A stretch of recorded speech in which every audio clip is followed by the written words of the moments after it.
Hello to all बच्चों। आज हम लोग लेक्चर 4 लेकर के आए हैं और इस लेक्चर 4 में हम लोग जो डिस्कस करेंगे वो देख लेते हैं हमारा क्या कंटेंट रहेगा आज का जो कंटेंट हमारा है वो है difference between prokaryotic and eukaryotic cell. बेटा बहुत इंपॉर्टेंट है, आपके एग्जाम में शॉर्ट क्वेश्चन आंसर में ये पूछा जाता है, ठीक है, कि प्रोकैरियोटिक और यूकैरियोटिक कोशिका के बीच में क्या अंतर है।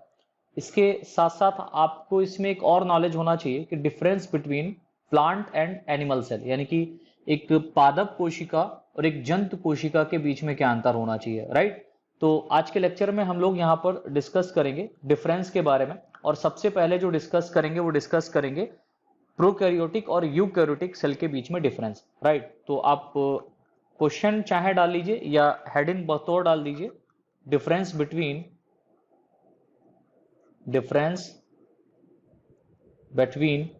Prokaryotic and eukaryotic cell. बेटा बहुत इंपॉर्टेंट है, मैं बार बार इसलिए कह रहा हूं क्योंकि आपके एग्जाम में ये पूछा जाता है, राइट।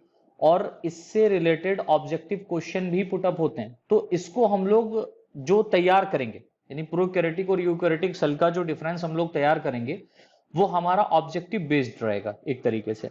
और तैयार करने का तरीका बहुत ही सिंपल रहेगा, आज आपको बिल्कुल अच्छे से याद हो जाएगा कि प्रोकैरियोटिक सेल और यूकैरियोटिक सेल में क्या डिफरेंस होता है। तो आप लोग इस तरीके से लिख लीजिए, एक तरफ डाल दीजिए सीरियल नंबर, मीन्स यहाँ पर आप सीरियल नंबर डालते रहेंगे, नंबर 1 2 3। देन सेकंड हमारा जो रहेगा वो रहेगा कैरेक्टर, इस तरीके से डाल दीजिए कॉपी में ही कैरेक्टर। फिर इस कैरेक्टर में यहां पर डाल दीजिए प्रोकैरियोटिक, प्रोकैरियोटिक प्रोकैरियोटिक और यहां पर डाल दीजिए यूकैरियोटिक,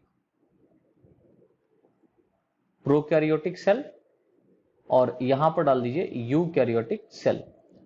तो प्रोकैरियोटिक सेल और यूकैरियोटिक सेल में क्या अंतर है इसको हम लोग रिलेट करेंगे कुछ इस तरीके से, राइट। इसमें हम लोग देखेंगे इसके क्या कैरेक्टर है, ठीक है, या क्या कैरेक्टर, कौन कौन से कैरेक्टर कहां कहां पर मैच हो रहे हैं। तो सबसे पहले हम लोग जो यहां पर देखेंगे, पहला जो पॉइंट हमारा रहेगा एक्चुअली, ठीक है, फर्स्ट पॉइंट जो या फर्स्ट कैरेक्टर हमारा रहेगा वो रहेगा सेल साइज के ऊपर। सेल साइज यानी कोशिका की आकृति क्या है। तो यहां पर अगर हम लोग प्रोकैरियोटिक की बात करें तो प्रोकैरियोटिक सेल डेफिनेटली कैसी होती है, स्मॉल होती है, छोटी होती है। तो आप यहां लिख सकते हैं स्मॉल। और ऑफ कोर्स यहां पर यूकैरियोटिक सेल की बात होगी तो ये कैसा होगा, लार्ज होगी। तो इसी तरीके से रिलेट करेंगे, ठीक है। नंबर 1 हमारा हो गया सेल साइज। सेल साइज में अगर देखा जाए तो हम इस तरीके से देखिए, एग्जाम बतौर आप कैसे लिखेंगे, एग्जाम में आप प्रोकैरियोटिक सेल डालिएगा और यूकैरियोटिक सेल डालिएगा। तो प्रोकैरियोटिक में लिख दीजिए, अगर आप ये तरीका भी अपनाते हैं तो भी बहुत बेटर है, आप इस तरीके से भी अपने एग्जाम में लिख सकते हैं। लेकिन अगर आप लिखना चाहते हैं, ठीक है, कॉपी भरना चाहते हैं तो कॉपी डेफिनेटली भरी जाती है, तो उसमें आपको लिखने का तरीका थोड़ा सा अपने आप बनाना पड़ेगा। यहां से आप पॉइंट याद कर लीजिए, देखिए छोटी चीज जल्दी दिमाग में आती है, और मैं अगर मान लीजिए यहां पर खूब ढेर सारा लिखा दूं तो आप उसको रटेंगे, सिर्फ याद नहीं करेंगे। अब आपके दिमाग में कॉन्सेप्ट जब क्लियर हो जाएगा तो आप उसके ऊपर बहुत सारी थ्योरी बना सकते हो। जैसे प्रोकैरियोटिक सेल में आपको लिखना हो तो आप लिख सकते हैं कि प्रोकैरियोटिक सेल का साइज स्मॉल होता है, यूकैरियोटिक में यूकैरियोटिक सेल का साइज लार्ज होता है, ठीक है। ये सेल की साइज की बात हो गई। सेकेंड पॉइंट अगर हम लोग बात करें सेल वॉल की, ठीक है, कोशिका भित्ति, सेल वॉल बोले तो कोशिका भित्ति की अगर अपन लोग बात करें तो हाँ बिल्कुल सही बात है कि कोशिका भित्ति यहां पर पाई जाती है, लेकिन कोशिका भित्ति बनी किसकी होती है प्रोकैरियोटिक सेल में, ये खास बात है। तो आप ऐसे लिखेंगे, प्रोकैरियोटिक सेल में सेल वॉल म्यूकोपेप्टाइड या पेप्टिडोग्लाइकन, पेप्टिडोग्लाइकन या म्यूरिन म्यूरिन की बनी होती है, पेप्टिडोग्लाइकन या म्यूरिन की बनी होती है। यह बात हो गई किसकी, प्रोकैरियोटिक सेल की। यानी प्रोकैरियोटिक सेल में जो सेल वॉल पाई जाती है, यानी बैक्टीरियल सेल जो होती है उसकी सेल वॉल जो होती है वो म्यूकोपेप्टाइड की बनी हो सकती है बेटा, या पेप्टिडोग्लाइकन की बनी हो सकती है, या म्यूरिन की बनी हो सकती है। अगर हम लोग यूकैरियोटिक सेल की बात करें तो यूकैरियोटिक सेल में डेफिनेटली एनिमल सेल में आपको पता है कि सेल वॉल नहीं पाई जाएगी, लेकिन प्लांट सेल में पाई जाएगी। तो प्लांट सेल में ऐसे लिखिएगा, प्लांट सेल में सेलुलोज, प्लांट सेल में सेलुलोज, कॉमा फंजाई में काइटिन, क्योंकि फंगस जो होते हैं उनके अंदर जो सेल वॉल पाई जाती है वो काइटिन की बनी होती है, तथा एनिमल सेल में किसकी बनी होती है? अरे सर एब्सेंट होती है। हाँ बिल्कुल सही पकड़ो, एनिमल सेल में एब्सेंट होती है, राइट। तो हम यहां पर देखेंगे जो यूकैरियोटिक सेल्स में प्लांट सेल्स होंगी, प्लांट सेल में जो सेल वॉल बना रहता है वो सेलुलोज का बना रहता है। फंगी की बात करेंगे या फंजाई की बात करेंगे तो फंजाई में काइटिन का बना रहता है, और एनिमल सेल की बात करेंगे तो यहां पर सेल वॉल एब्सेंट होता है, राइट। थर्ड पॉइंट देखिए, थर्ड पॉइंट हम कह सकते हैं न्यूक्लियर मेम्ब्रेन।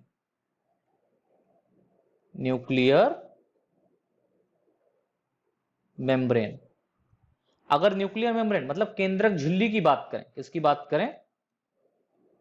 केंद्रक झिल्ली की बात करें, तो आपको पता है कि प्रोकैरियोट्स जितने भी होते हैं इनके अंदर न्यूक्लियर मेम्ब्रेन नहीं पाई जाती है, that means incipient type of nucleus पाया जाता है। तो यहां पर हम कह सकते हैं कि प्रोकैरियोटिक सेल में न्यूक्लियर मेम्ब्रेन एब्सेंट होती है, ठीक है। और यहां पर हाँ बिल्कुल सही बात है, प्रेजेंट होती है। यहां पर एब्सेंट है तो यहां पर प्रेजेंट होगी। अगर नेक्स्ट पॉइंट हम लोग देखें, न्यूक्लियस की बात करें, अब जाहिर सी बात है कि जब यहां पर न्यूक्लियर मेम्ब्रेन ही नहीं है प्रोकैरियोट्स में, तो न्यूक्लियस कैसे होगा, है ना। तो न्यूक्लियस की अगर बात करें तो यहां पर जो न्यूक्लियस होता है वो एब्सेंट होता है। पहली बात, न्यूक्लियर मेम्ब्रेन नहीं तो न्यूक्लियस होगा नहीं। लेकिन फिर भी अगर हम बात करें कि न्यूक्लियस कैसा होगा, तो हम कहेंगे सर इंसिपिएंट टाइप, दैट मींस यहां पर न्यूक्लियर मेम्ब्रेन नहीं, न्यूक्लियस एब्सेंट है। स्पेशली हम कह सकते हैं एब्सेंट होता है, बट एक्चुअल में कैसा होता है? प्रारंभिक प्रकार का होता है, प्रारंभिक प्रकार का होता है, ठीक है। दैट मींस इंसिपिएंट टाइप का होता है। और यहां पर न्यूक्लियस कैसा होता है बेटा? ट्रू टाइप का होता है, यानी कि nuclear membrane well developed form में पाई जाएगी। Nuclear membrane well developed, complete रूप से डेवलप फॉर्म में होती है, ठीक है। अगले पॉइंट की अगर अपन लोग बात करें, अगर न्यूक्लियोलस की बात करें, किसकी बात करें? न्यूक्लियोलस की। आप उसी तरीके से लिख लीजिएगा यहां पर serial number, character, prokaryotic, eukaryotic, ठीक है। न्यूक्लियोलस की बात करें तो न्यूक्लियोलस प्रोकैरियोट्स में एब्सेंट होता है। अब डेफिनेटली केंद्रिका की अगर बात हो रही है तो जब केंद्रक ही नहीं है तो केंद्रिका कैसे पाया जाएगा, है ना। तो यहां पर एब्सेंट होता है, बट प्रोकैरियोट्स, यूकैरियोट्स की बात करें तो यहां पर प्रेजेंट होता है।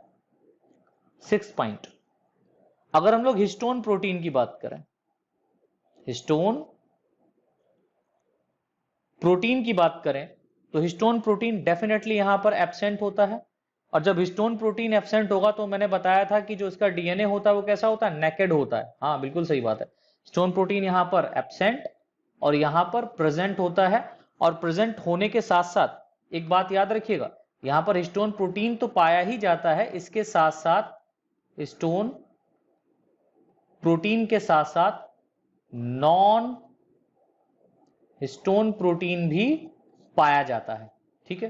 कहां पर? यूकैरियोटिक सेल्स में। अगला पॉइंट, इनमें डीएनए की बात करें तो प्रोकैरियोटिक कोशिका के अंदर डीएनए नेकेड होता है। कैसा होता है? नेकेड होता है। और यूकैरियोटिक सेल के अंदर डीएनए नेकेड नहीं होता, बल्कि कैसा होता है? हिस्टोन प्रोटीन जो होती है, हिस्टोन प्रोटीन के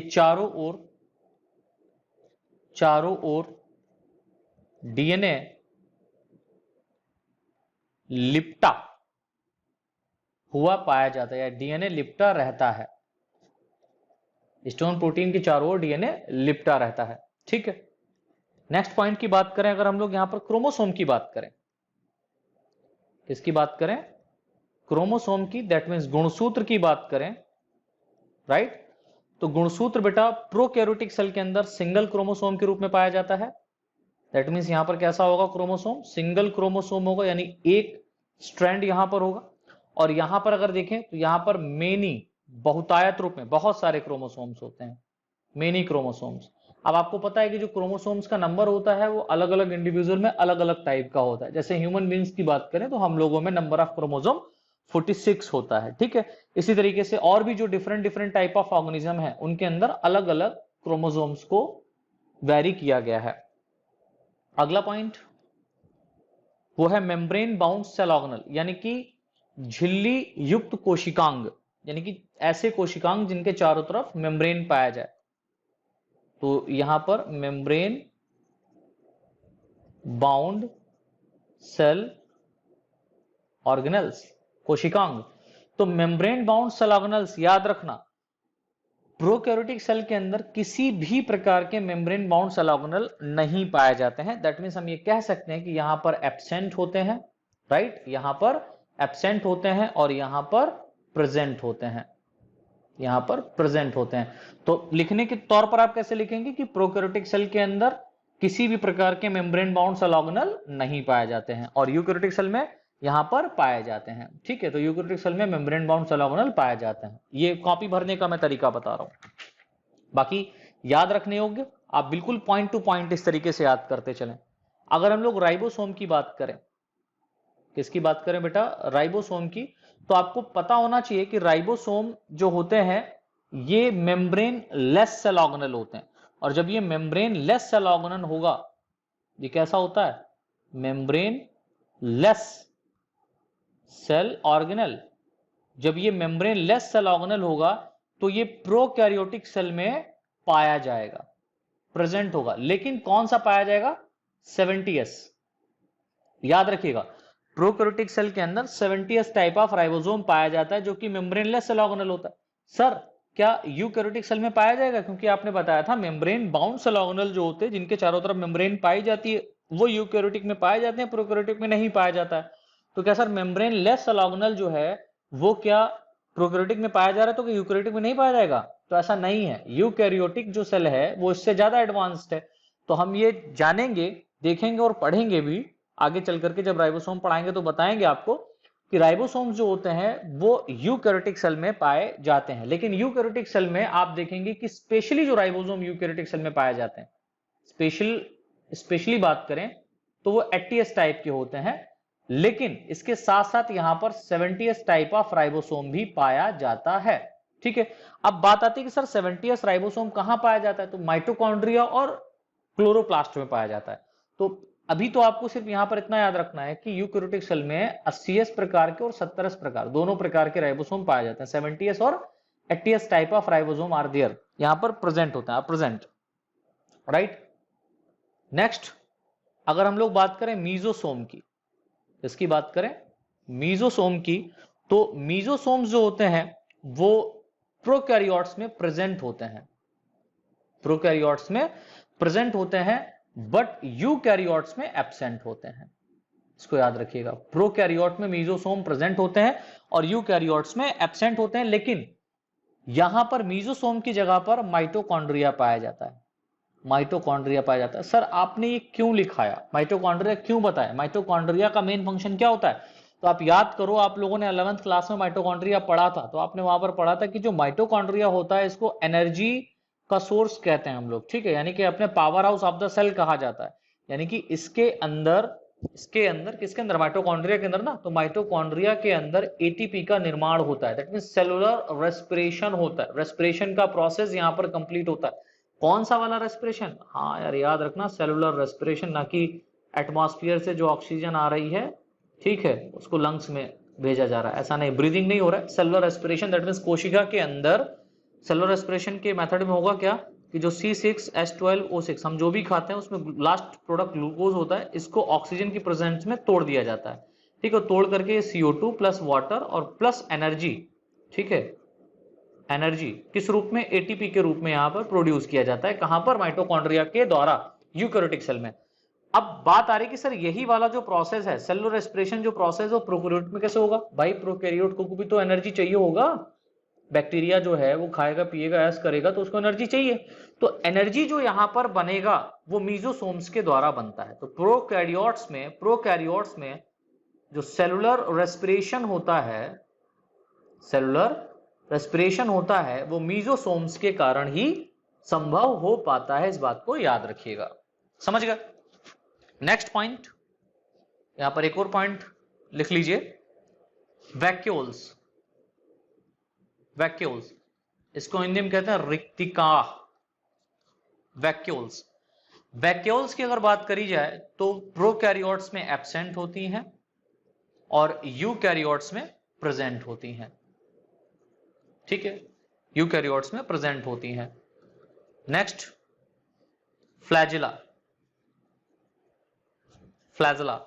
अगर अपन लोग फ्लैजिला की बात करें तो यहां पर फ्लैजिला प्रेजेंट होता है जिसमें सिंगल फिब्रिल्स पाया जाता है। एक फिब्रिल्स यहां पर सिंगल फिब्रिल्स होगा, ठीक है। और यहां पर जो फ्लैजिला होगा यूकैरियोट्स में, जैसे कि अगर आप यूग्लिना की बात करेंगे, ठीक है, और क्लेमाइडोमोनास की बात करेंगे, उसमें भी फ्लैजिला आप देखते हैं। कुछ स्पोर्स ऐसे होते हैं जिसमें फ्लैजिला बनते हैं।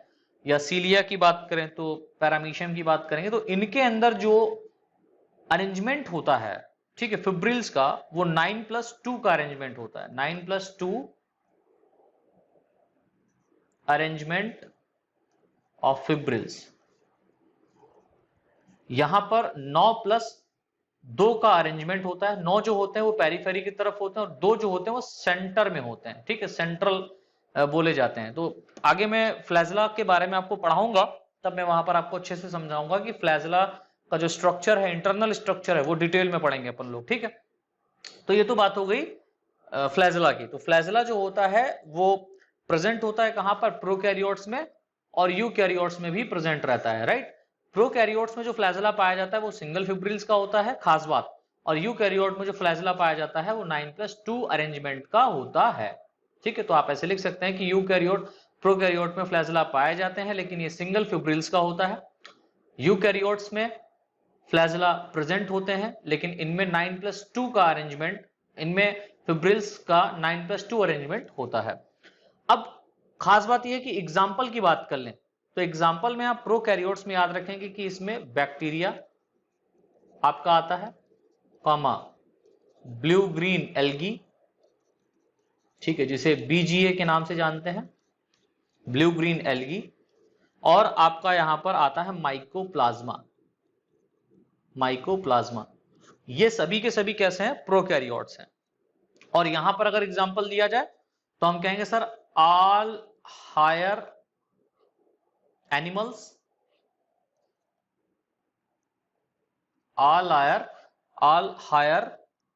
सेल्स, ठीक है। जितने भी हायर एनिमल सेल्स हैं वो सभी यूकैरियोट्स होते हैं। जैसे कि प्रोटोजोआ से लगा करके कॉर्डेटा तक जितने भी ऑर्गेनिज्म पाए जा रहे हैं वो सभी के सभी यूकैरियोट्स होते हैं। लेकिन प्रोटोजोआ से पहले जो किंगडम दिया गया है, जैसे कि अगर अपन लोग मोनेरा की बात करें तो मोनेरा जो है, आप लिख भी सकते हैं, मोनेरा जो है वो प्रोकैरियोट में आता है, राइट। तो एनिमल्स में बात करेंगे तो एनिमल्स में प्रोटोजोन्स से लगा करके कॉर्डेट तक जितने भी ऑर्गेनिज्म पाए जा रहे हैं उनका सेल का जो टाइप होता है वो कैसा होता है, यूकैरियोटिक होता है। तो ये बात हो गई बेटा हमारी difference between prokaryotic and eukaryotic cell के बारे में। अब इसके साथ साथ आपको एक और बात याद रखनी रहती है, हमेशा याद रखनी रहेगी कि प्लांट और एनिमल सेल के बीच में क्या डिफरेंस है। ये एग्जाम में तो नहीं पूछा जाता अधिकतर, ठीक है, लेकिन जनरल आइडिया आपको होना चाहिए। जैसे कि आपके एग्जामिनर आ गए, है ना, प्रैक्टिकल हो रहा है और एग्जामिनर आ गए, तो उन्होंने अगर सिर्फ उनका ज्यादा क्वेश्चन पूछने का मन नहीं है और सिर्फ ये कह दिया कि बताओ भाई प्लांट और एनिमल सेल में क्या डिफरेंट है, आप कैसे डिफरेंशिएट करोगे, तो आपको पता होना चाहिए ना। तो हेडिंग डाल दीजिएगा, different between plant and animal cell, यानी कि पादप और जंतु कोशिका में अंतर, प्लांट और एनिमल सेल। अब इसको भी हम लोग उसी तरीके से समझेंगे। एक तरफ सीरियल नंबर डाल दीजिए, दूसरी तरफ यहां पर डाल दीजिए कैरेक्टर, क्या लक्षण है, लक्षण के आधार पर देखेंगे प्लांट सेल में वो लक्षण पाए जा रहे हैं कि नहीं पाए जा रहे हैं, या एनिमल सेल में वो लक्षण पाए जा रहे हैं या नहीं पाए जा रहे हैं। ठीक है, इस तरीके से।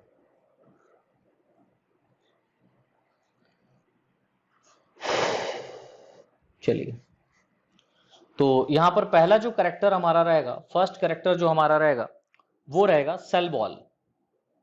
सेल वॉल मीन्स कोशिका भित्ति।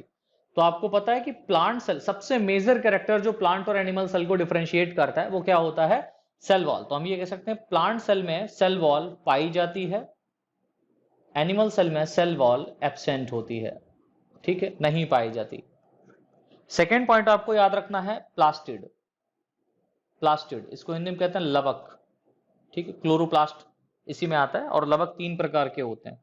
ठीक है, तो लवक कितने प्रकार के होते हैं, 3 प्रकार के। एक आपका होता है क्लोरोप्लास्ट, दूसरा होता है क्रोमोप्लास्ट, और तीसरा होता है ल्यूकोप्लास्ट। इसका अरेंजमेंट आप आगे पीछे कर सकते हैं, आप ल्यूकोप्लास्ट पहले लिख सकते हैं क्योंकि उसमें किसी भी प्रकार का कलर नहीं पाया जाता है।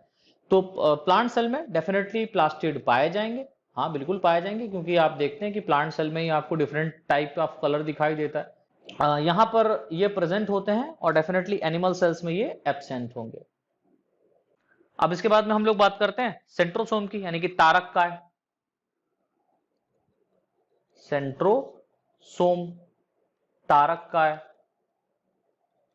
तो याद रखिएगा हमेशा तारक काय जो होता है, सेंट्रोसोम जो होता है, इसको सेल डिवीजन में स्पेशली अपन लोग पढ़ेंगे, ये प्लांट सेल में एब्सेंट होता है।